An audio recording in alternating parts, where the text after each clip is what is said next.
I'm so excited to have Adriana Monique Alvarez on the Awaken Feminine podcast today. Adriana is the CEO and founder of AMA Publishing and an international best-selling author. Her works includes How to Start a Six-Figure Publishing Company and The Younger Self Letters. She has been seen in Forbes, Huffington Post, Entrepreneur, Fox, ABC, NBC, just to name a few. And I know she has so much love and wisdom to share with us today. Welcome, Adriana. I'm so excited and so humbled that you're here with me on this podcast. Well, thank you so much for having me. I am thrilled to see where our discussion goes. Yes, because we never know. So, Adriana, before we kind of dive into your journey and whatever we're going to be talking about, do you mind sharing with us one where you're joining me from, and really tell us more about who you are and why you do what you do? Hmm. Yes, so I am joining you from a very small town in Colorado. I'm actually in my grandparents' home on their property. We just recently took this over and we are homesteading. We're planting an orchard. We're growing 60 superfoods inside of our house right now. Um, Awesome. yeah, it's a lot of fun. And so you know who I am. First and foremost, I'm a mother and I'm a wife, and I absolutely love this adventure of life. And when my husband and I started our business 12 years ago, I had no idea where it would take me. You know, Business and entrepreneurship is like I like to think of it, it's like a punk from the universe to really crack you open and for you to discover Yeah. what your real gifts are and what you're really here to contribute to the world. Mm, And the business becomes a vehicle for that. One of the things that I love to do is give people a place to tell their story outside of the traditional sense. Because what I have found is that publishing is really ripe for disruption. The whole model is breaking down. It's an old, outdated industry, to be honest. mm. And it's a great time for people to realize that just because they hear no from a traditional publisher, it doesn't mean anything. There's no reason to not share your story because now we have access to so many other ways of doing it. The real key is to share our stories, to take the wisdom from the past and the future and bring it into this present moment to guide us to Mm. the highest level of consciousness that we can obtain at this time. That's what I'm here to do. I'm here to support the sacred storytellers in fulfilling their soul contract. Oh, I love that. Full goosebumps going on here. So that's so beautiful what you're doing. And we'll dive a bit further into that in a second. Before we do that, I always love to ask my guests what their definition of an awakened feminine is because everyone has a different interpretation. And I just love finding out, what it means to them to be an awakened feminine yeah. Can you please share that with us?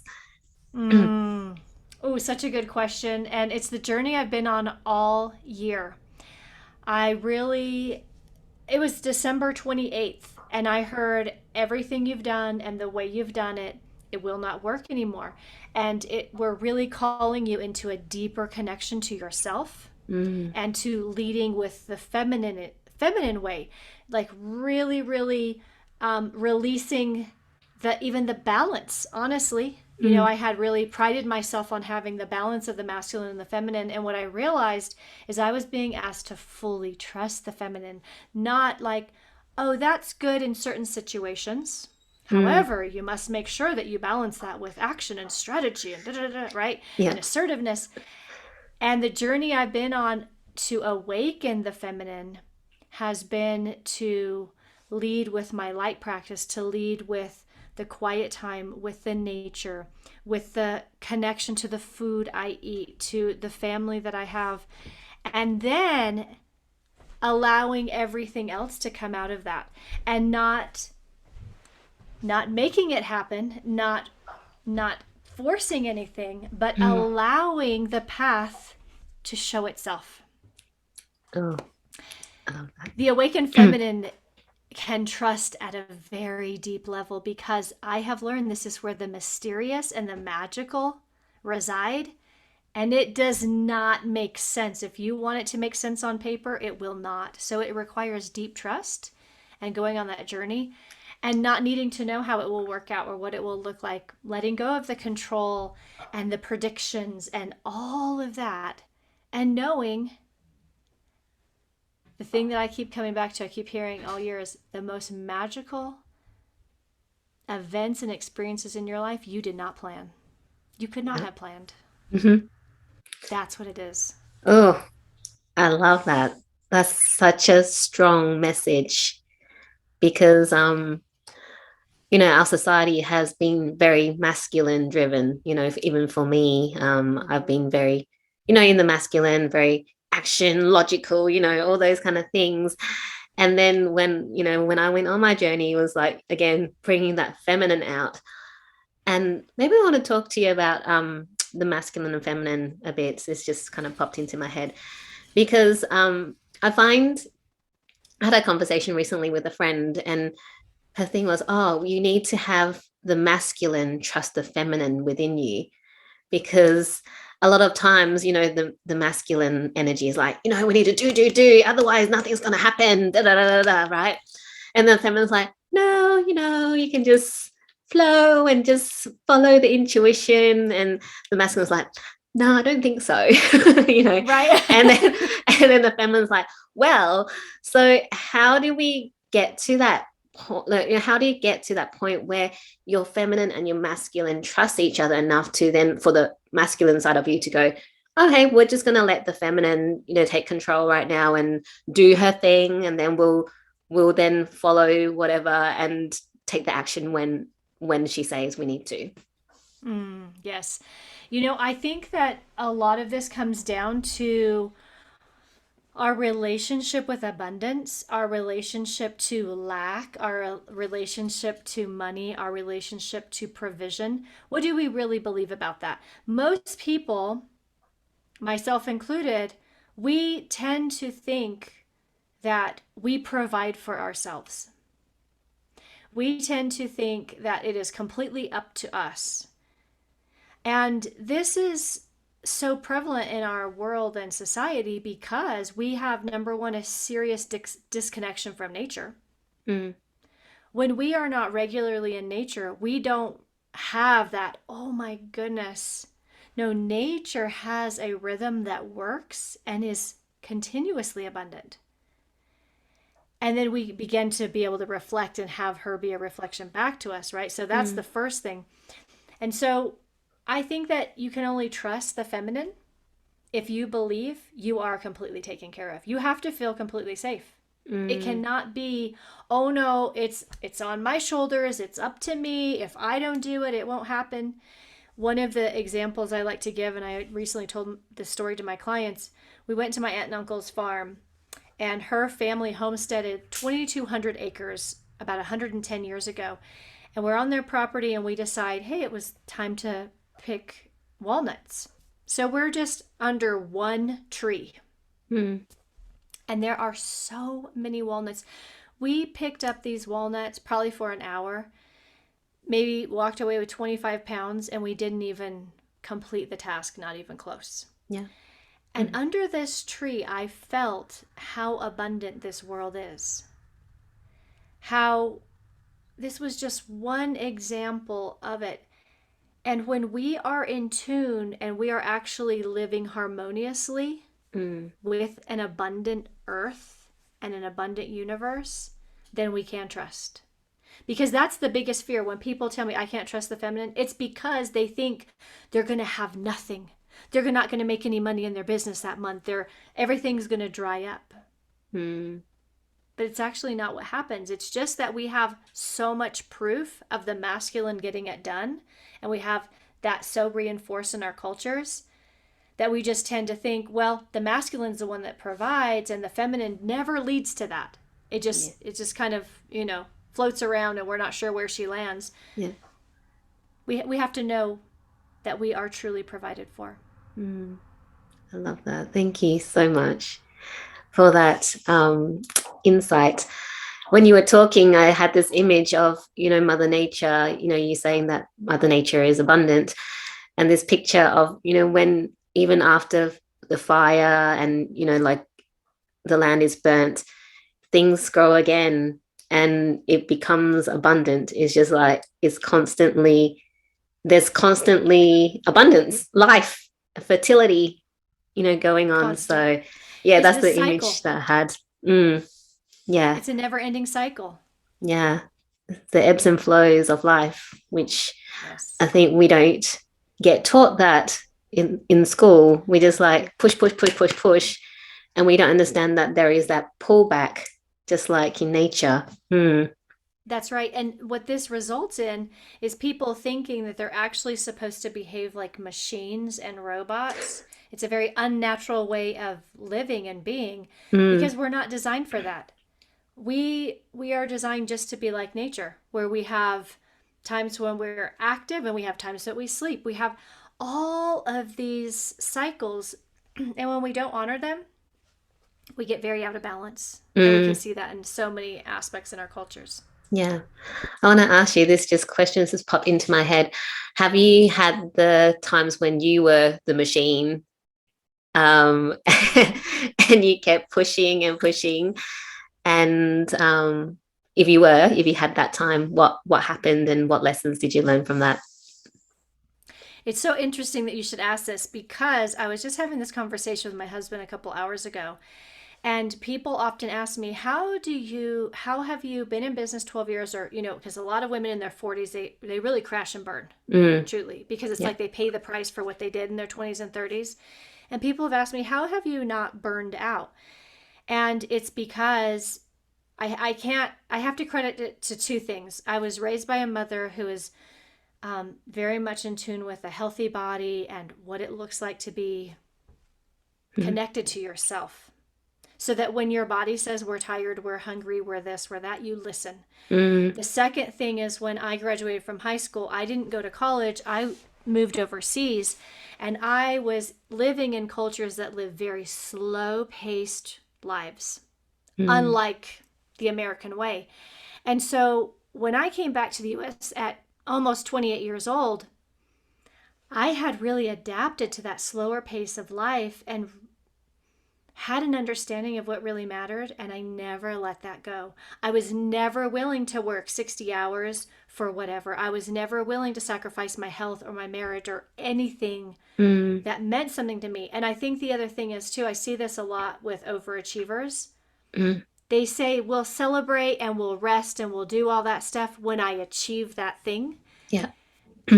And it's a hard way to live. And the way I do it is I actually encourage my clients not just to have the monthly celebration of the rest and not just the weekly, which is the weekend, but every single day there are things incorporated that enrich your life, that make you a better person physically, mentally, spiritually, and emotionally, so that you're never running on fumes and you're never going to get yourself in that exchange that is out of balance and unhealthy. Yeah. Wow. I think you're the first guest I've had where you've like not suffered burnout or like, being that robot, that machine that just pushes. So that's awesome. I don't even know what to say. It's so funny because when I came back to the U.S., I had been a volunteer, and everybody else, they went to college and got married, and everybody was kind of looking at me like, "You need to get your act together. You need to get Mm, with it." And I really, I tried. I went and had the job interview, and I got this job, and I had it for 3 days. And I called my dad and I said I just quit, and he was, I'm sure it was one of the moments that my dad was going, "Oh, God help me with this daughter of mine." And I said, I can't function like that. I can't behave like that. People are living and going through their day so robotically. They don't even get 10 minutes to eat lunch. And they're in this very, like, I just could not, I was unwilling to sync up with it because I had had that mm, contrast. And this is what it takes because I think we've all experienced that. Like, you think you're fine, and then you experience a contrast and you go, "Oh, I didn't realize how tired I was. I didn't realize how much I needed that." yeah. And we need more of those experiences. And that's what I'm passionate about giving my kids and encouraging the women around me. allow your kids to see you rest as well, lest they become robots, Mm, lest they believe that that's just the way it is. yes. Yes. Definitely. I think once I've been on my journey, it's just it's so important with your kids, have being a parent to be that role model, to not let them, I wouldn't say mistake, but make the same. I guess it is a mistake in how to operate, in healthily, in a way that you can thrive. Because how being taught at schools, in society, is, if you don't do something, you're lazy. So you fill up your whole day, every single minute of the day, with something, just so that you're not lazy, or you're doing something. So it's just so important to install, I love that you do that, with your kids, to show them, no, you don't need to be like that to thrive and to have abundance. Because actually resting and allowing your body and letting, you know, the flow, your intuition comes through, that is abundance, because that's when you can follow your path, which is, what you did. Um, oh, I love this conversation already. I want to ask you, so you worked for 3 days and went, nah, this is not me. I'm not doing Yes. this. So then what happened, and how did you end up doing what you're doing now? Mm. I ended up getting married soon after that, and I married someone very similar. He didn't fit well within the expectations of society, and I remember us going on walks and sitting outside and talking about what can we do where we can bring together something that we're good at in a way that allows us to live well. So when we started our business, our goal was not to make X amount of money or to do this achievement or that achievement. The only reason we started a business is because we wanted to live a good life. Mm, We wanted to design that life. We didn't want anyone telling us what that looked like. And so we literally just put our heads together, and he said, well, I'm good at this. And I said, I'm good at that. And we have worked together every single day for the last 12 years. And this is also, I think, why we've never been willing to do things that were out of balance, because we didn't start the business with a certain dollar in mind. We didn't mm, start the business so that other people could think we were big shots. We started this business so we could have a good life. And so we keep coming back to that. Do we like our life? Is this a good life? Are our children enjoying this experience? mm. It doesn't matter what it looks like from the outside. It has to be good from the inside. Yeah, And that's what we always come back to. yeah. Did you find that, whenever you felt that it wasn't, like, I mean, I'm sure, actually, I shouldn't assume, like during your 12 years of business, there would be ups and downs.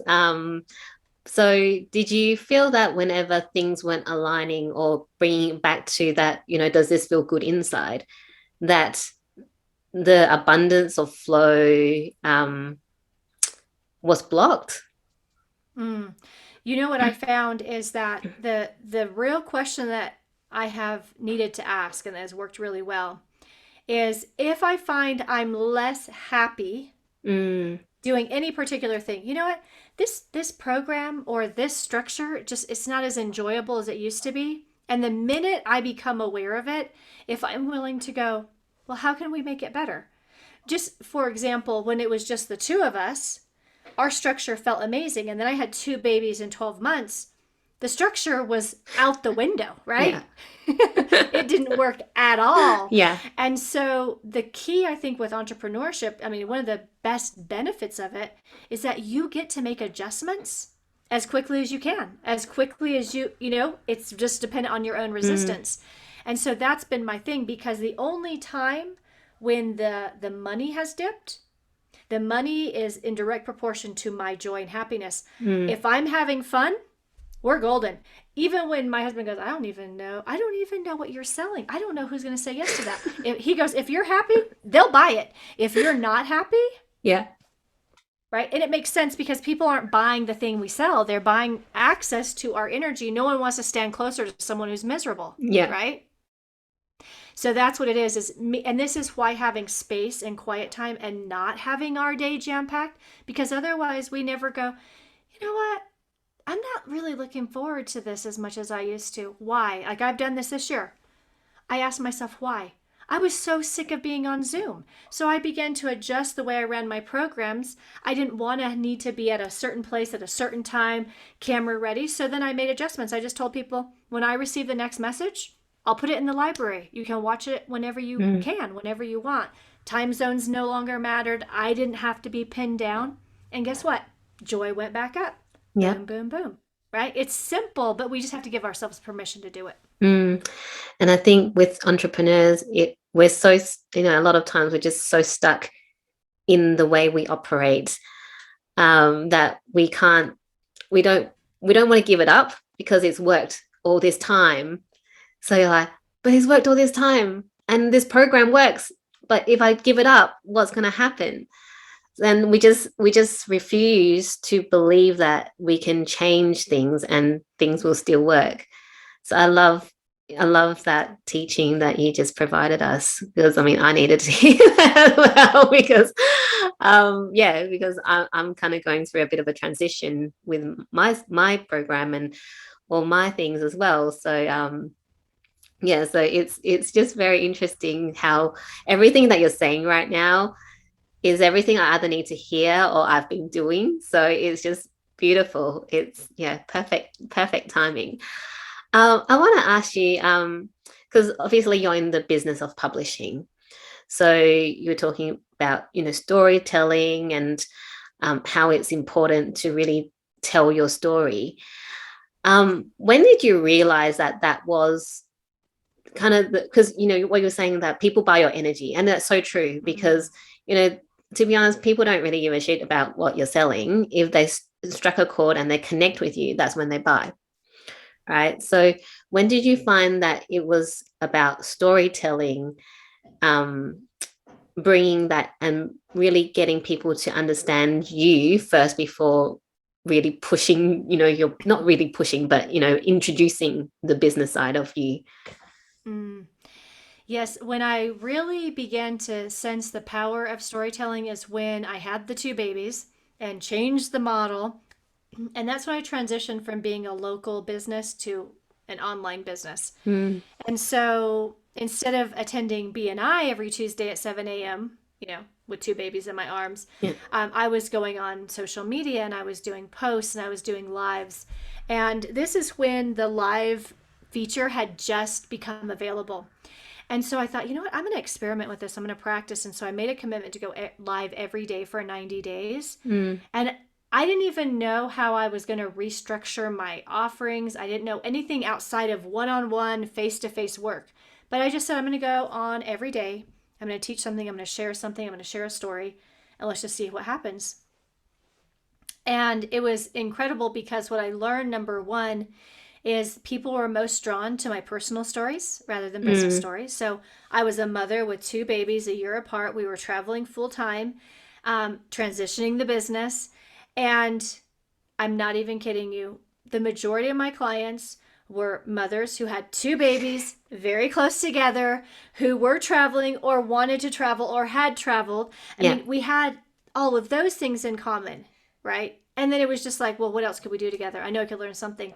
And that's when I began to realize, oh, people have to relate to who you are. They have to see themselves in you. They have to feel like they have something in common.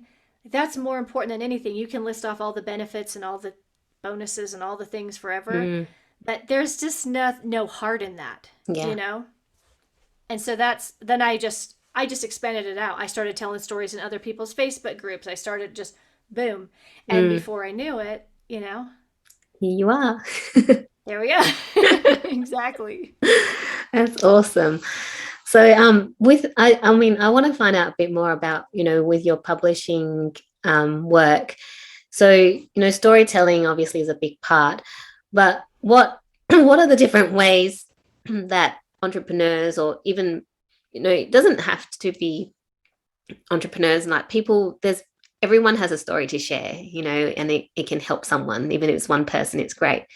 But, how for entrepreneurs or people wanting to share their story, apart from, just going on your, lives and, videos, which some people are not comfortable with, what other things, like that you do to help people to really get their voice out and be heard?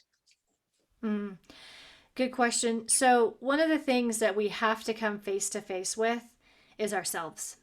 Mm, Because the only way that we can truly be effective storytellers is when we're willing to be the vessel and the channel. mm, Now, what I have learned is it's very difficult to be the vessel and the channel if I'm still wanting to lead with all my nonsense, right? yeah. If I still have all my hangups and I'm still dealing with the why me and is my story good enough, and because it's so about me that I can't be the channel and I can't be a blessing to the next person, right? I Mm, actually can't give something. So there's no way around the inner work, you know? mm, That and I think too we had a period of time where we were given this opportunity to do the inner work, and I feel like right now it's like, hey, listen, we're in the end time game. This is mm, why you were born. mm, Either you're going to get it or you're not. If you're willing to get out of the way, we can work with you, and if you're not, yeah. we're going to have to find another willing person, right? Mm, And so that's what it comes down to. Like, I had a call the other, I think last week, and I told her that because she was like, still caught up on her own things. I mean, for women it can be a million things, appearances, and the list goes on and on and on, right? And it's like literally none of that matters. Are you willing to be the channel or not? And if you are, then literally practice it every day. This mm, cannot be an every once in a while thing. When you ask for your message, ask for the story that's yours to share, ask for the words that you're to pass on. mm, When you receive them, give them. Find whatever way you want to do it. If you want to type it out, if you want to say it, if you want to do a video, whatever is your way, but do it as quickly as possible because the monkey mind will jump in and it will try to kill a very potent sacred message mm, very quickly. So, like for me, when I first started becoming aware of this, when I received that inspired idea, I did something with it within 5 minutes because I found if I didn't, mm, either it would disappear and I'd forget it or I'd talk myself out of it. yeah. Yeah. So even like just writing it down is Mm-hmm. better than just going, oh, I'll come back to that. And then you never do. Exactly. And Yeah. that's exactly what I do. I write it down immediately Mm, and then I ask who's this for or which platform is this for? And then boom, I deliver it. mm, Because it's the way I see it, it's like if you went to the mail the post office and you wanted to mail a friend a birthday gift and the postal person there is going on and on about, if they're, skinny enough, if they're pretty enough, if they're qualified enough, if they've been at the job long enough, and your friend doesn't get her package because they're right caught up, yeah. it's a problem. And so it's like that not the universe is just looking for that willing person who will pass it along. And so that's what I tell people. And if you want to constantly receive messages and Mm, you want your stories to become even more dynamic and for you to have constant downloads and inspiration, then do something with it. mm, yeah. I love that. Thank you. I want to ask you, for those of us who are stuck, have the monkey brain, get, just in their stories, right? And they can't seem to climb out.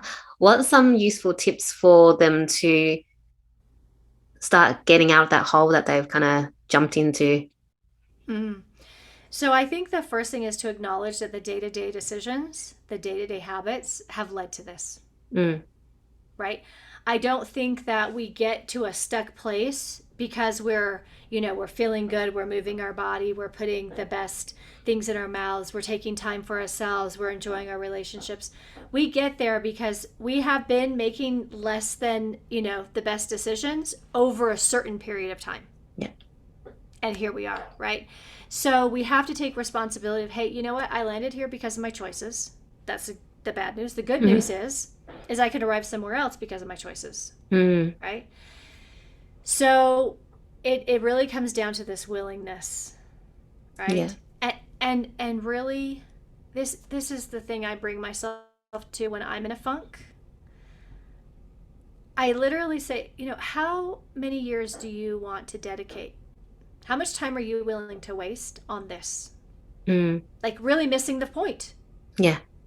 right? We didn't come here to worry about money. We didn't come here to keep up with the Joneses. We didn't come here to please other people. We didn't come here to check lists and hit achievements and get little gold stars, right? Like, how many years am I willing to get caught up in all of that distraction and not be willing to look at who I Hmm. really am and why I'm actually here, Yeah. right? And I always take myself to the end. What do you want your children and grandchildren to remember about you? What is Mm. your legacy? Because you're determining that right now. Yeah. Right now. And this life is too precious to kind of spin our own wheels and be in our own way. And the thing of it is it's like you're perfect exactly the way you are. You're ready right now. You have everything you need. You will always be shown the next step when you ask. Let it be that easy. Yeah. Literally remember you're surrounded by support. You can't get it wrong. Have fun. Enjoy the ride. Yeah. Right? That's so powerful. Thank you. Thank you so much for sharing that. And it's really just telling yourself also and not beating yourself up over it No. as well. Really telling yourself it's okay. Like you're saying you're perfect and you're exactly where you're meant to be is a lesson that you just had to go through. But it's either you get through it very quickly or you're just gonna like wallow in your sorrow and your shit for all this, for a longer time. Um, I, which brings me to ask you, I really love to know, like in your life, I mean, you sound like this awesome fairy goddess person that just kind of flows through life. But I love to know what is the most profound lesson that you have learned in your life so far. Can be career or personal, whatever you want to share. And can you just unpack a bit for us to, what that discovery process looked like for you? Yes. So, the most profound experience of my life that cracked my heart and soul wide open so that I could see a different way of living life and a different point of view was I had a full term stillbirth with my third child. And so, going through that process, first as like that human, very raw, grieving journey, as well as seeing, oh my goodness, I have never been so connected to the other side. The Mm. other side and what we cannot see is more real than what I can taste, touch, feel, and see. And putting this all together, it opened me up to so much. And it's so interesting that you ask that, because here's the thing: the things that crack us wide open, the darkest times, seemingly the most painful times, that is where we access more of ourselves, Mm. if we want to, if we're willing to, right? So there's such an opportunity there. And really, what I had these phases, so it's going to be 4 years in January.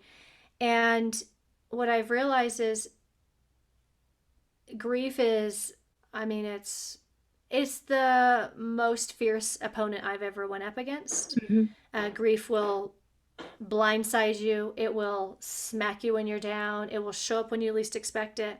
But what I really began to realize is that grief always showed up to show me another layer to this. It showed up to show me something I wasn't yet seeing. Yeah. And it was this summer, I was talking with a friend. We were on a live interview because I had written about my journey of motherhood. And something she said, it was just like the heavens opened and I got it. And I said out loud, I buried a child. And what if there's nothing wrong with that? Mm. And I was able to let go of the cultural beliefs, all of the things that we feel to be so true about death and loss. It's just this horrible, painful thing. And all of a sudden I realized, but is it? Mm. Or is it just another doorway? Is it another initiation? We celebrate birth and we never celebrate death. We forget, we miss the gifts of it. Mm, And I know that there are times when I didn't want to see the gifts of it, you know? I wanted to be mad, I wanted to be sad, I wanted to be whatever. And that's part of it. But if we can know somewhere contained in this is gold for mm, me, it can get us through, even if we're not ready to see it or accept it. But if we can just know there is something so purposeful in this, something so powerful for me, just don't give up. Keep mm. going. And guess what? There's going to be many other people who that entire messy path is going to help in one way or another. Mm. Wow. Thank you for sharing that personal story.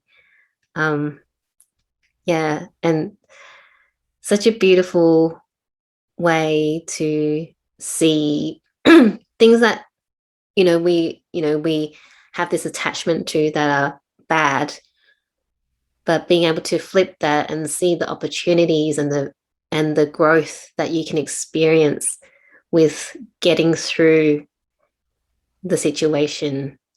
It sucks. It's a crap situation for sure. But the amount of growth and transformation that comes out of it is phenomenal. And it's there's a blessing in that, even though you had to go through the shitty situation, but at the end there's a blessing and you came out the other side stronger and more powerful and more knowing. Yeah. Thank you. That was beautiful. Thank you for sharing that. You're so welcome. Yeah. I want to ask you, Adriana, if you could time travel, and go back to a younger version of yourself. I mean, I know you've wrote a book, Younger Letters to Myself. Well, what advice would you give yourself? What do you think is something that would be really helpful for a younger version of you to know? Mm. You know, the biggest thing that I would tell myself is trust your inner knowing. I think it's so easy to grow up believing that when you're young you don't know anything, Mm, that you're not divinely guided, that somebody else knows better than you, that somebody else knows your path and what you're here to do. But I truly believe that it's all within us, and trusting that inner and spiritual mm, hierarchy over everyone else's is really key. And that's what I would tell myself. You trust that. You trust mm, that. You 100% know yourself and your path and your soul's purpose better than anyone. yeah, Don't let anyone talk you out of your inner knowing. yeah. That's beautiful. That's definitely uh, such a profound message for anyone right now listening to this podcast as well. Because so much time that we spend, like you said, the monkey brain, the chatter, the external, we listen to everything else but ourselves. It's really coming back and, having that time to yourself, like you're saying, not filling up your day so you can actually hear the messages, because we're so busy, we just don't have the time to actually listen. Mm, that's beautiful. Thank you for sharing that. So, Adriana, I have just so loved our conversation today, but I'm just looking at the time and we have to wrap up, which is really sad for me. But before we go, can you share with us, what is really something that's setting your soul on fire right now? Hmm. You know, the most important thing for me right now is relationships. The relationships I have with my family, that quality time, the fun, the adventure, the sweet, the sacred. And then same thing in business is strengthening every relationship I have. The thing that came to me when I was making dinner tonight, actually, because as soon as the calendar turns to November, I begin to feel the experience of my daughter, because it happened this time of year. Mm, And I asked, I was told, redeem this season, redeem this time, take it back, right? And I asked how, and what I was immediately shown is be the greatest blessing. And how that's looking in my business right now is I'm sending referrals. I'm seeing, what do you need? What will support you? Who can I introduce you to? Strengthen the relationship with self, strengthen relationship with family, strengthen relationships in business, right? Mm. And all of that raises the consciousness. So collectively, we go back to remembering what really matters. And then we actually can hold more light and more love in our bodies and move through this transition, because everyone is transitioning right now. Yeah. Because we're remembering why we're Yes. here. Yeah. Oh, that's so beautiful. Thank you for sharing that with us. Adriana, I've just loved our conversation today. Thank you so much for sharing your love and wisdom with us. If people want to know more about you or how they can work with you, where can they find you? They can go to amaspeaks.com. That's amaspeaks.com. And I've got all kinds of goodies there. And it's easier to find than, my long website. But I would love to connect there. Awesome. I'll have all your details in the show notes so people can reach out to you. Thank you once again for being on the podcast and having this beautiful conversation with me. Thank you. It's been my pleasure.